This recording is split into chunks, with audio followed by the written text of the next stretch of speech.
बृहस्पति देव की जय। व्रत भक्ति ज्ञान में आपका स्वागत है। आज के इस वीडियो में हम सुनेंगे बृहस्पतिवार व्रत कथा। भारतवर्ष में एक राजा राज्य करता था। वह बड़ा प्रतापी और दानी था। वह नित्य गरीबों और ब्राह्मणों की सेवा करता था। यह बात उसकी रानी को अच्छी नहीं लगती थी। वह ना ही गरीबों को दान देती थी, ना ही भगवान का पूजन करती थी और राजा को भी दान देने से मना किया करती थी।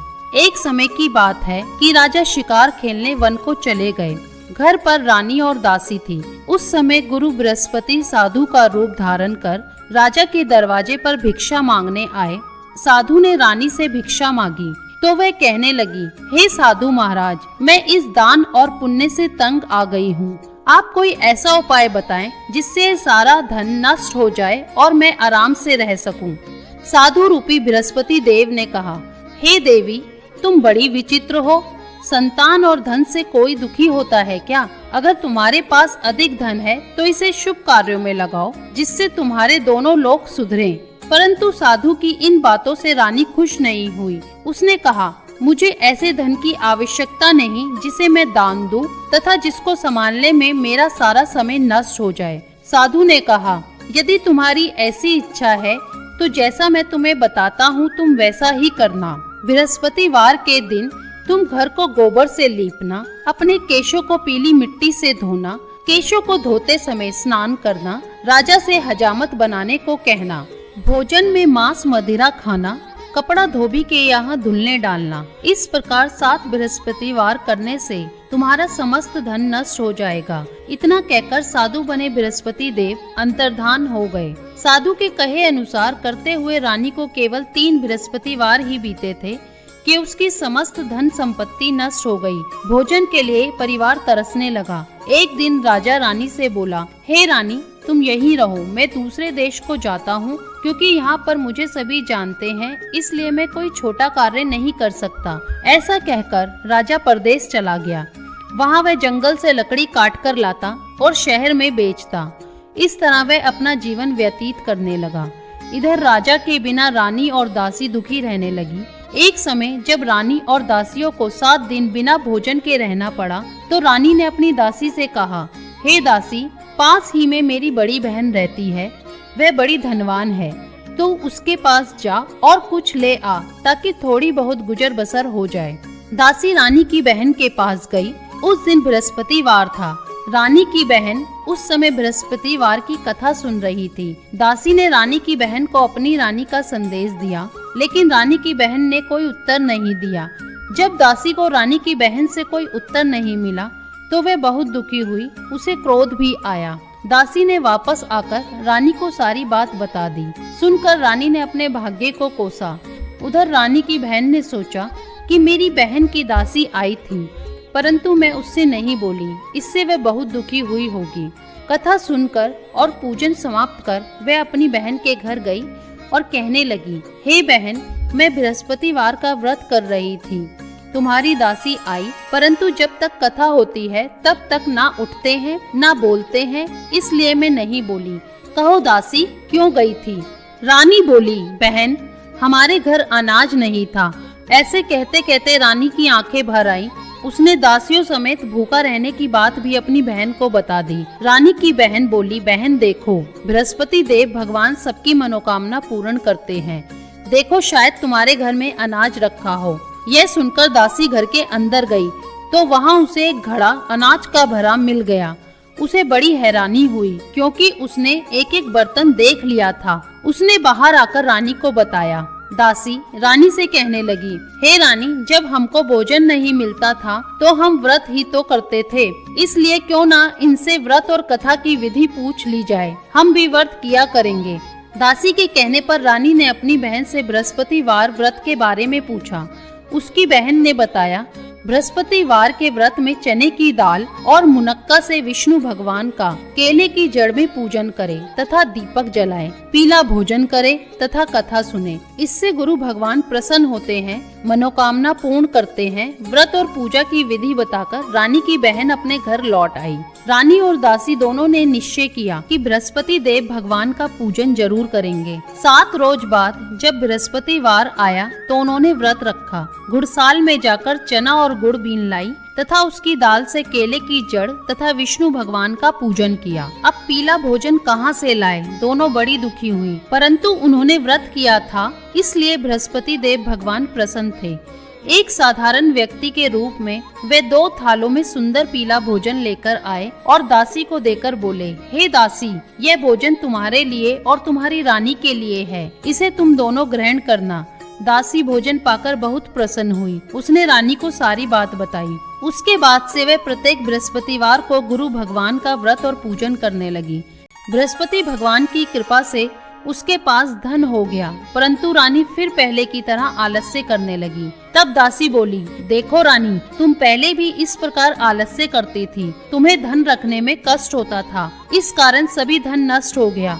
अब गुरु भगवान की कृपा से धन मिला है तो फिर तुम्हें आलस्य होता है। बड़ी मुसीबतों के बाद हमने धन पाया है, इसलिए हमें दान पुण्य करना चाहिए। अब तुम भूखे मनुष्यों को भोजन कराओ, प्याऊ लगवाओ, ब्राह्मणों को दान दो, कुआं, तालाब, बावड़ी आदि का निर्माण कराओ, मंदिर पाठशाला बनवाकर ज्ञान दान करो, कुंवारी कन्याओं का विवाह करवाओ, अर्थात धन को शुभ कार्यों में खर्च करो, जिससे तुम्हारे कुल का यश बढ़े तथा स्वर्ग प्राप्त हो और पितर प्रसन्न हो।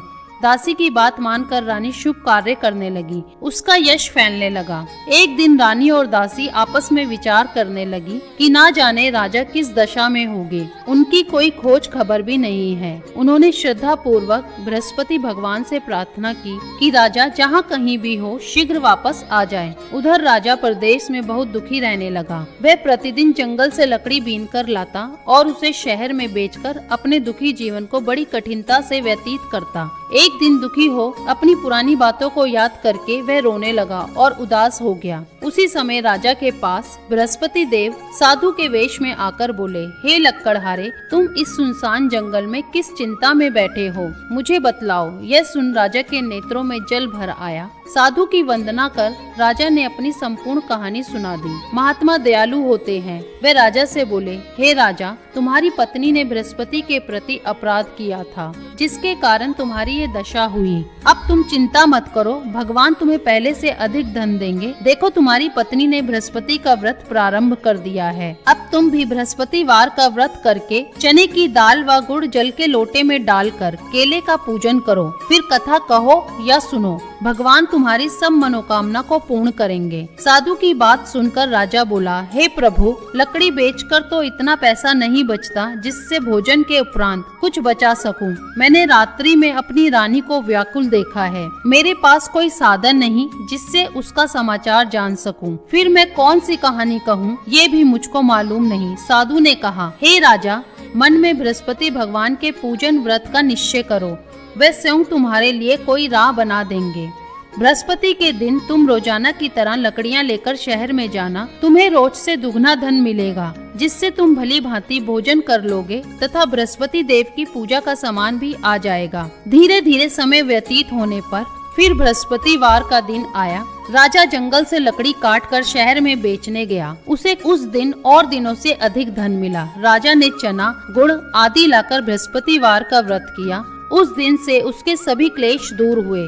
परंतु जब अगले गुरुवार का दिन आया तो वह बृहस्पतिवार का व्रत रखना भूल गया। इस कारण बृहस्पति भगवान नाराज हो गए। उस दिन उस नगर के राजा ने विशाल यज्ञ का आयोजन किया था तथा अपने समस्त राज्य में घोषणा करवा दी कि सभी मेरे यहाँ भोजन करने आवे। किसी के घर चूल्हा न जले, इस आज्ञा को जो ना मानेगा उसको फांसी दे दी जाएगी। राजा की आज्ञा अनुसार राज्य के सभी वासी राजा के भोज में सम्मिलित हुए, लेकिन लक्कड़हारा कुछ देर में पहुंचा, इसलिए राजा उसको अपने साथ महल में ले गए। जब राजा लक्कड़हारे को भोजन करा रहे थे तो रानी की दृष्टि उस खुंटी पर पड़ी जिस पर उसका हार लटका हुआ था। उसे हार खुंटी पर लटका दिखाई नहीं दिया। रानी को निश्चय हो गया कि मेरा हार इस लक्कड़हारे ने चुरा लिया है। उसी समय सैनिक बुलवाकर उसको जेल में डलवा दिया। लक्कड़हारा जेल में विचार करने लगा कि ना जाने कौन से पूर्व जन्म के कर्म से मुझे यह दुख प्राप्त हुआ है, और जंगल में मिले साधु को याद करने लगा।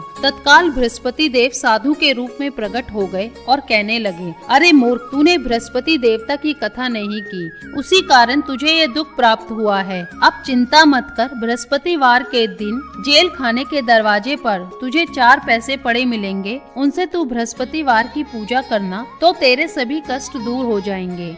अगले बृहस्पतिवार उसे जेल के द्वार पर 4 पैसे मिले। राजा ने पूजा का सामान मंगवाकर कथा कही और प्रसाद बांटा। उसी रात्रि में बृहस्पति देव ने उस नगर के राजा को स्वप्न में कहा, तूने जिसे जेल में बंद किया है उसे कल छोड़ देना, वह निर्दोष है। राजा प्रातःकाल उठा और खुंटी पर हार टंगा देखकर लक्कड़हारे को बुलाकर क्षमा मांगी तथा राजा के योग्य सुंदर वस्त्र आभूषण भेंट कर उसे विदा किया। गुरुदेव की आज्ञा अनुसार राजा अपने नगर को चल दिया। राजा जब नगर के निकट पहुंचा तो उसे बड़ा ही आश्चर्य हुआ। नगर में पहले से अधिक तालाब, बाग और कुएं तथा बहुत सी धर्मशालाएं, मंदिर आदि बने हुए थे। राजा ने पूछा, ये किसका बाग और धर्मशाला है? तब नगर के सब लोग कहने लगे कि यह सब रानी और दासी द्वारा बनवाए गए हैं। राजा को आश्चर्य हुआ और गुस्सा भी आया कि उसकी अनुपस्थिति में रानी के पास धन कहाँ से आया होगा। जब रानी ने ये खबर सुनी कि राजा आ रहे हैं तो उसने अपनी दासी से कहा, हे दासी,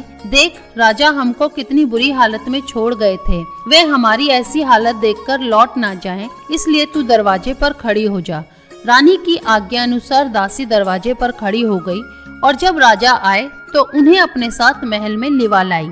तब राजा ने क्रोध करके अपनी तलवार निकाली और पूछने लगा, बताओ ये धन तुम्हें कैसे प्राप्त हुआ है? तब रानी ने सारी कथा सुनाई। राजा ने निश्चय किया कि मैं रोजाना दिन में 3 बार कहानी कहा करूंगा और रोज व्रत किया करूंगा। अब हर समय राजा के दुपट्टे में चने की दाल बंधी रहती तथा दिन में 3 बार कथा कहता। एक रोज राजा ने विचार किया कि चलो अपनी बहन के यहाँ हो आऊं। इस तरह का निश्चय कर राजा घोड़े पर सवार हो अपनी बहन के यहाँ चल दिया।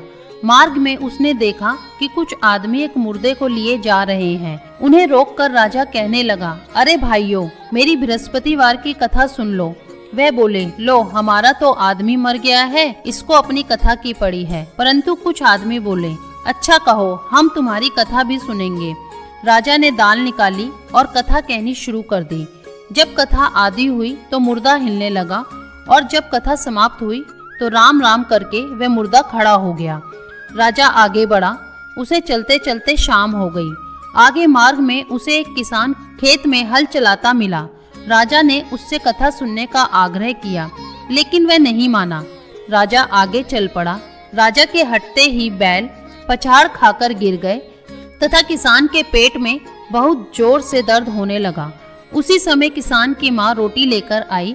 उसने जब देखा तो अपने पुत्र से सब हाल पूछा। बेटे ने सभी हाल बता दिया। बुढ़िया दौड़ी दौड़ी उस घुड़सवार के पास पहुंची और बोली, मैं तेरी कथा सुनूंगी, तू अपनी कथा मेरे खेत पर ही चलकर कहना। राजा ने लौटकर बुढ़िया के खेत पर जाके कथा कही, जिससे सुनते ही बैल खड़े हो गए तथा किसान के पेट का दर्द भी बंद हो गया। राजा अपनी बहन के घर पहुंच गया। बहन ने भाई की खूब मेहमानी की। दूसरे रोज प्रातःकाल राजा जगा तो वह देखने लगा कि सब लोग भोजन कर रहे हैं। राजा ने अपनी बहन से जब पूछा, ऐसा कोई मनुष्य है जिसने भोजन नहीं किया हो तो वह बृहस्पति की कथा सुन ले।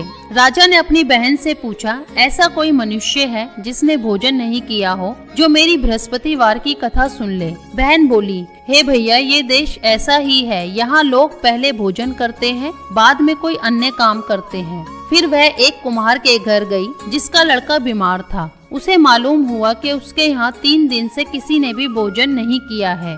रानी ने अपने भाई की कथा सुनने के लिए कुम्हार से कहा। वह तैयार हो गया।